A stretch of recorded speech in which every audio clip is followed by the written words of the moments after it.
Hey guys, welcome to the Heavenly Help Desk.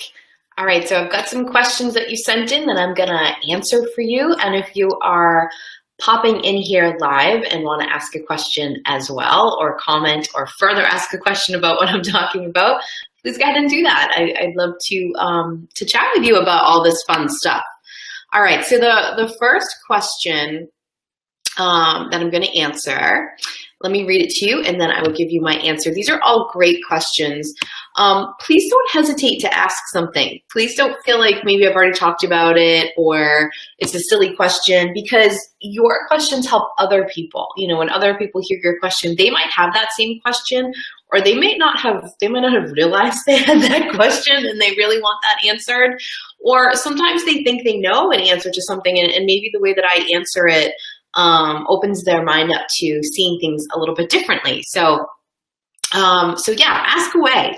Don't feel afraid to ask. So the first question that came in for this month is it possible to become disconnected from your soul, especially during really painful or difficult times? Great question. So no, it is not possible to become disconnected from your soul. It can feel like that, and I will explain that, but that is not possible. You are a soul. You can't be disconnected from your soul. You have a body and you have a mind, and you can become disconnected and not in the flow of those things, but you can't be disconnected from your own soul. What I think you're referring to is when you're going through something really difficult and you're struggling with something and you feel kind of lost, right? Like, who am I and what am I working towards and what's going on? And I don't feel like me. I have felt that way before. I know it. I think that's where this question is coming from, those sorts of feelings. So no, you can't. What happens when you're in these difficult states is that your ego takes over and really starts having the power and is where most of your awareness of your energy sits. And when your ego does that, that's your brain. So that you're not disconnected from your soul, but you're handing your ego, which is part of your mind, you know, your ego and your intuition. So intuition is soul and ego is mind. Your ego is only interested in keeping you safe and where you are right now. And your intuition is interested in keeping you happy and moving forward and evolving.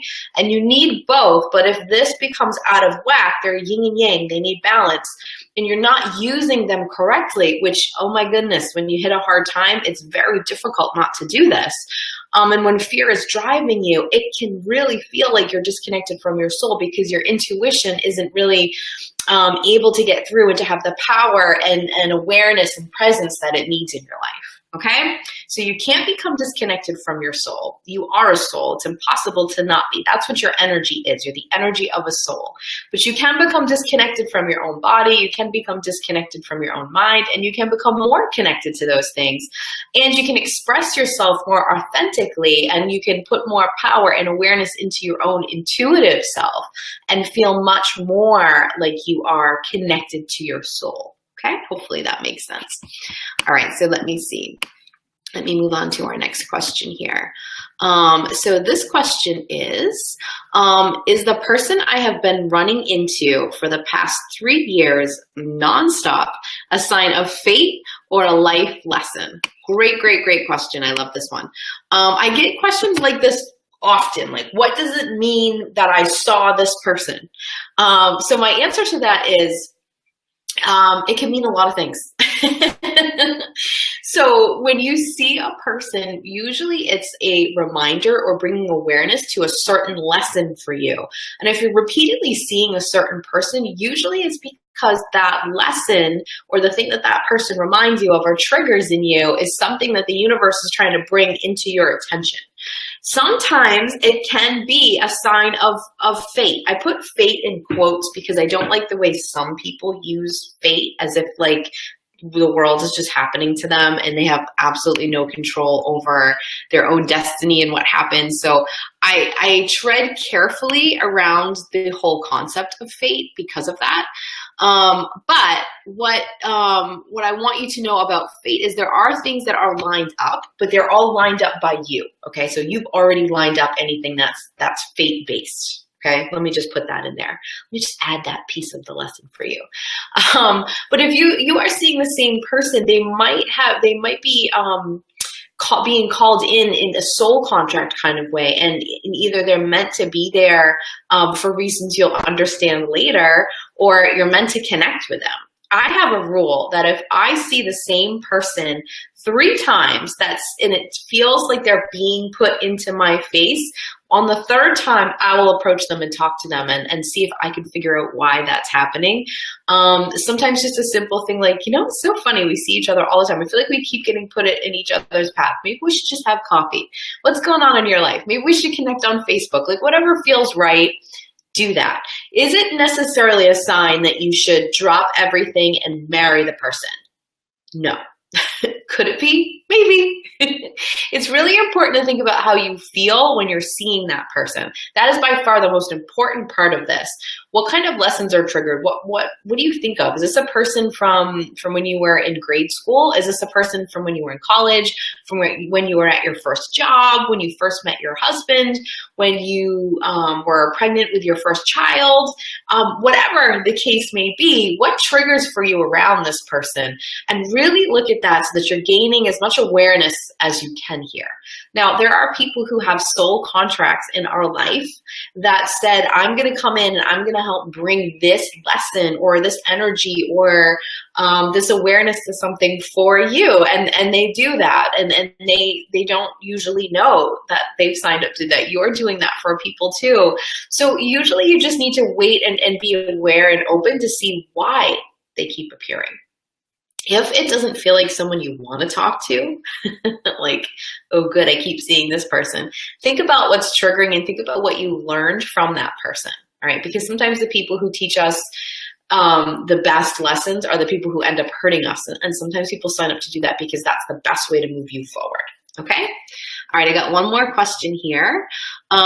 So let's see. This last one says, is it in conflict if you really want to manifest a large sum of money for your dream future, but you really want a new job until that happens? Is it in conflict to try to manifest the new job and the money so you don't have to work that job in the future? I feel like I have competing priorities.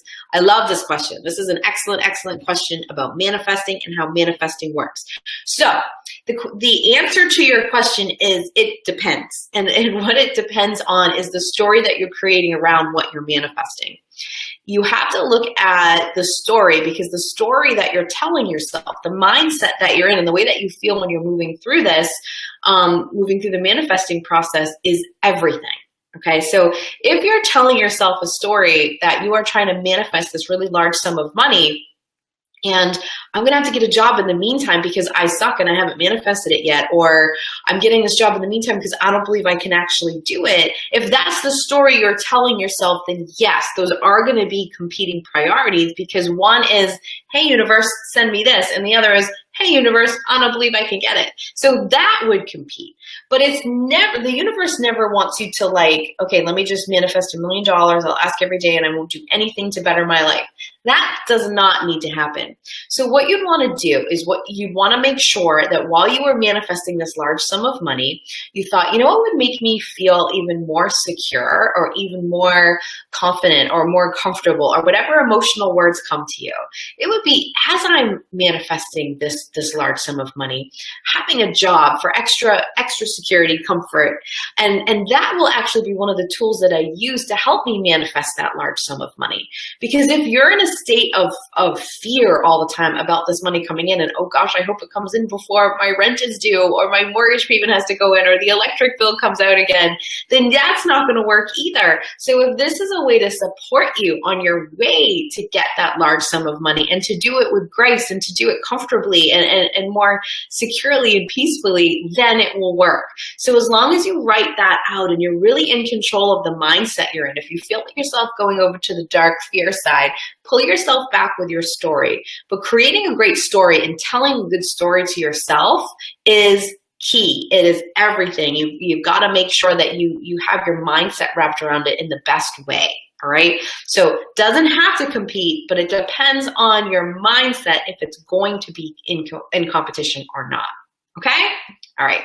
I hope that all makes sense. I hope that all helps you. Keep sending these in. I love it. It's great. Even when if you're coming into this video, even if you're not live, if you want to post and use the hashtag for May, this is the last day you can use it, and you can post like which question really you felt connected to, the one you liked the answer to the best, a question about it with the hashtag. You can do that too. Don't forget to use those hashtags, because the more you use them in the group, the more times you get entered to win some fun free stuff. And I'll be announcing the things that you're winning tomorrow. So thank you for sending in your questions. I can't believe it's the last day of the month already. Isn't that absolutely nuts? Anyone else like, where did May go? Holy cow.